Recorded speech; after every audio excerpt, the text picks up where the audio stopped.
Arkadaşlar, kazinolarda iki tür oyuncu var. Kumar oynayanlar ve sayıları çok çok az da olsa, pek kendilerini belli etmeseler de bir de advantage player denilen avantaj oyuncuları.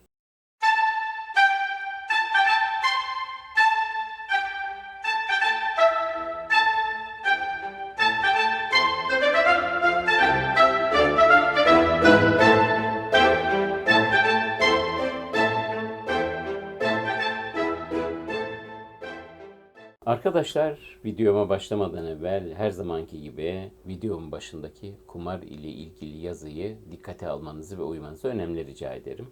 Onun dışında eğer kanalıma abone olursanız, beğendim düğmesini basarsanız ve bildirimleri de tümü olarak işaretlerseniz çok memnun olurum. Arkadaşlar, iyi günler. Bugün bence çok önemli bir konuyu sizlerle inceleyeceğiz. Konu aslında benim kazino oyunları YouTube kanalını açma fikrimin ana sebebi. Nedir bu diyeceksiniz. Kumar oynayanları hepimiz biliyoruz. Çeşitli kazino oyunlarını oynuyorlar. Oynuyoruz. Kazinolardaki bütün oyunlarda kazino lehine matematiksel bir kurgu var. Biz buna kazino avantajı veya kasa avantajı diyoruz. Kasa avantajı, o kazino oyununu uzun süre oynadığınız zaman ortalamada her bahsiniz üzerinden kazinoya kalan para demektir.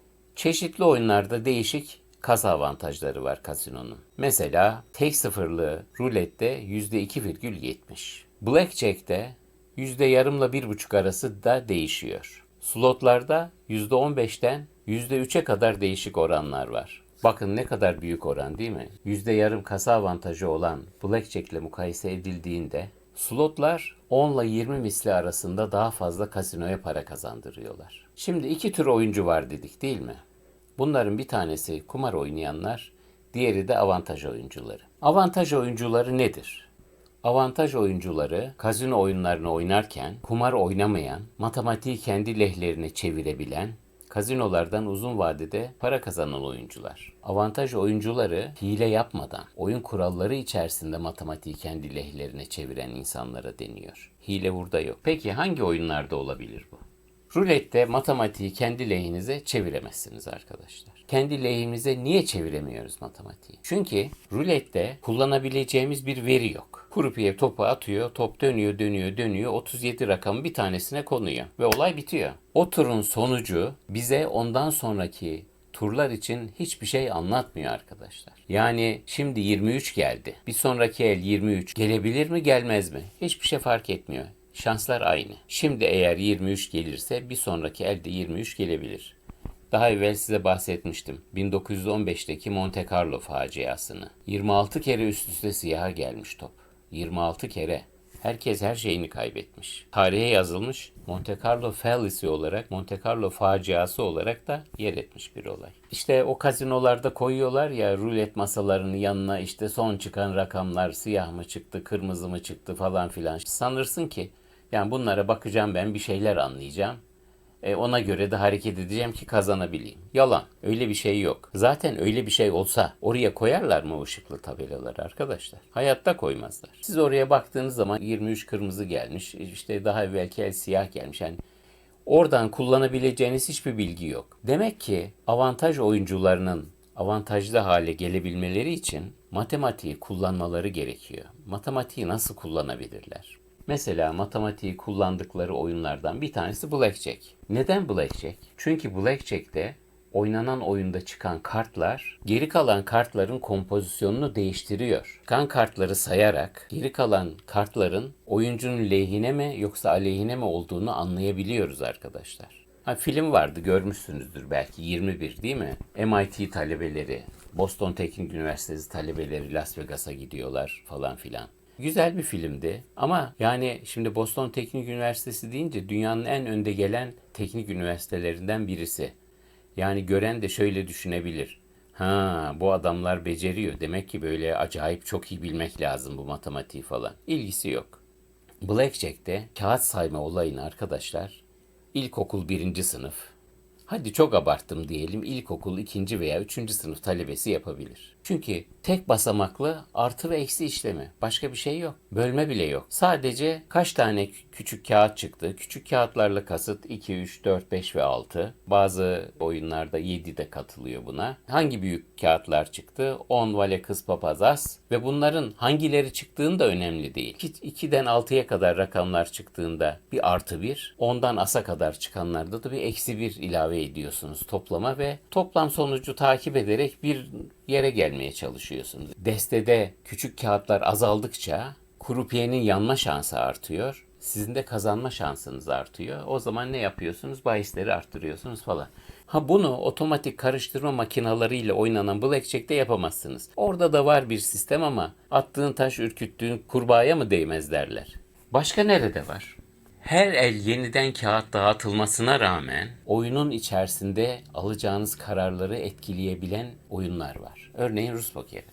Rus pokerinde arkadaşlar tek kişi oynadığı zaman kaza avantajı %2 civarında. 2 kişi de hala kazino lehine bir avantaj var. Ama 3 kişi ve 4 kişi olduğu zaman de şöyle bir uygulama var. Herkes birbirlerinin kağıtlarına bakabiliyor. Şimdi bakabildiği zaman bilgi artıyor. O oyunun içerisindeki enformasyon artıyor. Bu sefer siz beyninizi kullanarak bu enformasyonu kullanmaya başlıyorsunuz. Nedir mesela Rus pokerinde? 4 kişi oynuyor. 5'er kağıt dağıtılmış. 20 kağıt. Görüyor musunuz? 20'sini görüyorsunuz. Bir tane krupiyenin açık kağıdı var, onu da görüyorsunuz. Oldu mu 21? Herkes ortalama ikişer, üçer, bazısı 4, bazısı 5 kart değiştiriyor. Ortalama 3 diyelim. Ortalama 2 diyelim hadi. 2 çarpı 4 8. 20 de ilk başta 28. Bir de krupiyenin açık kağıdı 29. 52 kağıtlık destenin 29-30 tanesini, bazen daha fazlasını görüyorsunuz. Artık sizin o gördüğünüz kağıtlara göre sizin eliniz ne olabilir, krupiyenin eli ne olabilir ve ben ona göre nasıl oynamalıyım kararı vermeniz kolaylaşıyor. Yani elinizde veri var. Ultimate Texas Hold'em'da da aynı. Kağıdınızı görüyorsunuz. Önce krupiye 3 kağıt açıyor, sonra 2 kağıt daha açıyor ve kendi kağıtlarınızla yerdeki kağıtlara bakarak neler olabilir, kaç kağıt sizden büyük olabilir, krupiye ne çıkarsa sizi yenebilir, bunu anlayabiliyorsunuz. Bu saydığım oyunlar için, Blackjack için, Rus pokeri için, Texas Hold'em için temel stratejiler var. Yani ne demek bu? Oyunu doğru oynamanız demek. Temel strateji oyunu doğru oynamanız demek. Oyunu doğru oynamanız sizin tahmin ettiğiniz oyun şekli demek değil arkadaşlar. Hesaplanmış, kitaplanmış. 1960'lardan beri IBM bilgisayarlarla hesaplamış insanlar ve ortaya çıkarmışlar bir temel stratejisini Blackjack oyununu. Hiçbir duygusal tarafı yok. %100 uymanız gereken bir şey. Ne diyor temel strateji? Diyor ki bu oyunu sen benim söylediğim kurallarla benim söylediğim gibi oynarsan kazinonun avantajı %yarım olur diyor. Hala kasino avantajlı bakın. Ha, siz bunu kendi kafanıza göre oynadığınız zaman o %yarım falan değil zaten. %5-6'lara onlara çıkıyor. Ve bakın yan bahisler hiç bunlara dahil değil ha. Onlar çok daha acayip başka bir şey. Hiç oynamayın onları. Şimdi demek ki temel stratejiyi bileceksiniz ama ona rağmen siz bu oyunlarda kazinoyu yenemiyorsunuz. Size artı bir bilgi lazım, enformasyon lazım. İşte o da bu. Blackjack'te çıkan kartların ne olduğunu ve gelecek kartların kompozisyonu nasıl olduğunu anlarsanız, sizin avantajlı alıp olmadığınızı görüp bahsinizi değiştirip arttırabilirsiniz. İşte bunu yapan oyuncular avantaj oyuncuları. Aynı şekilde Rus pokerinde de avantaj oyuncuları var. Kurallara bağlı, temel stratejisine bağlı olarak oynayacaklar ve kazanmak için ne yapacaklar? Bakın, Rus pokerinde eğer doğru stratejiyle oynarsanız ve masada 3 veya 4 kişi olursanız tercihen 4 artı %1 avantajınız var. Artı %1 avantaj ne demek arkadaşlar? Artı bir avantaj. Uzun vadede siz kazanırsınız demek. Doğru oynadığınız takdirde. Şimdi dediğim gibi biz bu Blackjack olsun, Rus pokeri olsun, Texas Hold'em olsun bütün bunların temel stratejilerine gireceğiz. Bunların ıcığını cızını inceleyeceğiz ve siz bunların hepsini öğreneceksiniz. İnanın uygulamak zor değil. Yani ben bunu şuna benzetiyorum. Hepiniz otomobil kullanıyorsunuz değil mi? Otomobil kullanıyorsunuz. Size otomobil kullanmasını öğretmişler. İyi kullanıyorsunuz. Otomobilin içine oturuyorsunuz. Hız sınırları var. Öndeki arabayı ne kadar mesafede takip edeceğim, şu hızı geçeceğim, geçmeyeceğim falan. Ama bir de bir farkındalık olayı var. Ne var? Yan aynalar, arka dikiz aynası. Arkada kimler geliyor yan aynalardan olayı görüyorsunuz. Yani olayın tümüne hakim olmak. Şimdi Blackjack'te temel stratejiyi uygulamak işte o Otomobili doğru kullanmayı bilmek. Lazım mı? Muhakkak lazım. Yani temel stratejiyi bilmeden zaten basit bir şey. Yarım saatte öğrenirsiniz. Ben bunların hepsini öğreteceğim size. Blackjack için, Rus pokeri için, Ultimate Texas Hold'em için bunları öğreneceksiniz. Bunlar bu otomobili doğru kullanmayı size gösteriyor. İşte diğer saydığım şeyler, bu farkındalık, kağıt sayma ve benzeri taktikler. Beyninizi daha çok kullanacağınız, yani sadece otomobili kullanmak değil, diğer aynalara da bakarak bir farkındalık, yani olayın tümüne hakim olmanız demek. Ne öğrendik biz burada? Demek ki iki tür oyuncu varmış. Kumar oynayanlar ve avantaj oyuncuları. Avantaj oyuncuları demek beyninizi kullanmanız demekmiş. Kullanabilir misiniz? Belli oyunlarda kullanabiliyorsunuz arkadaşlar. Yani kusura bakmayın ama kullanabileceğiniz oyunlarda beyninizi kullanmıyorsanız da size ne diyeyim bilmiyorum. Bakın, slot oyunlarında bile avantaj oyuncu olmayı başarmış insanlar var. Çok nadir bunlar. Bunların bir tanesinin ismi Peter Liston. Avustralyalı birisi. Bu adam muhasebeciymiş ve evinin karşısına bir kumarhane açılıyor. Adamın hiç ilgisi yok bu işlerle. Ve bu kasinoya gidiyor ve slot makinalarını incelemeye başlıyor. Bu söylediğim bundan 25-30 sene evvel. Ve bu slot makinaların da kazanabileceğini görüyor. Bakın, slot makinalarında kazanmak, yani bu adamın yaptığı ve bunun gibi başkaları da var. Slot makinalarında kazanmak isteyenler jackpotları takip ediyor arkadaşlar. Bunları kazanmaya çalışıyorlar. Çok kabaca şöyle izah edeyim size. Diyelim ki mekanik bir slot makinesi düşünün. Yani 3 tane makarası var ve her makarada da birer jackpot sembolü var. İzliyor adam. Bakıyor, ilk makarada kaç dönüşte bir geliyor jackpot sembolü. Aynı şekilde ikinci makarayı izliyor. Üçüncü makarayı izliyor. Diyelim ki birinci makarada 20'de bir kere geliyor o eski mekaniklerde. İkinci de 15 kere de bir kere geliyor. Üçüncü de 10 kere de bir kere geliyor. Çarp bunları. 20 çarpı 15 çarpı 10. 3000. Bu ne demek? 3000 kerede bir ortalamada bu 3 tane jackpot sembolü ekranda çıkacak. Hesap ediyor. Diyor ki örneğin her basışta 5 lira verirsem ben 3000 basışta kaç lira harcarım? 15.000 lira harcarım. Peki jackpot kaç lira alırım? 15.000 liranın üstünde alıyorsa kendini avantajlı görüyor ve oynuyor bunu. Avantajlı görmüyorsa oynamıyor. Şimdi diyeceksiniz ki o senin söylediğin eski mekanik makaralı şeyler. Şimdiki makaralar reel değil ki. Sanallar. Olsun. Adam onları da birkaç saat izliyor. Onları da görüyor. Diyelim ki 5 tane makarası olan bir slot makinasında birinci, üçüncü ve beşinci makaralarda jackpot sembolleri çıkıyor. Bakıyor, sayıyor, izliyor. Birincide 200 kerede bir mi çıkıyor? İkincide kaç kerede çıkıyor? Üçüncüde kaç kerede bir? Çarpıyor bunları, diyor ki şu kadar çevirişte ben üçünün de aynı anda ekranda olacağı hali yakalayabilirim. Ona göre bir hesap yapıyor ve bu işe giriyor. Adam milyonlar kazanmış. Şimdi tabii bu da enteresan bir konu. Çünkü mesela kasinolar, blackjack oynayanları çok gözler. Kağıt sayanları orada tutmak istemez. Kasinodan atarlar. Bir daha girmemelerini sağlamaya çalışırlar falan ama slot makinalarında pek de şüphelenmiyorlar bu işten. Ve adamın söylediğine göre adamın kendi web sitesi falan var. Bunun eğitimini de veriyor. Her slot makinesinde mi? Hayır. Sadece jackpot olanlarda.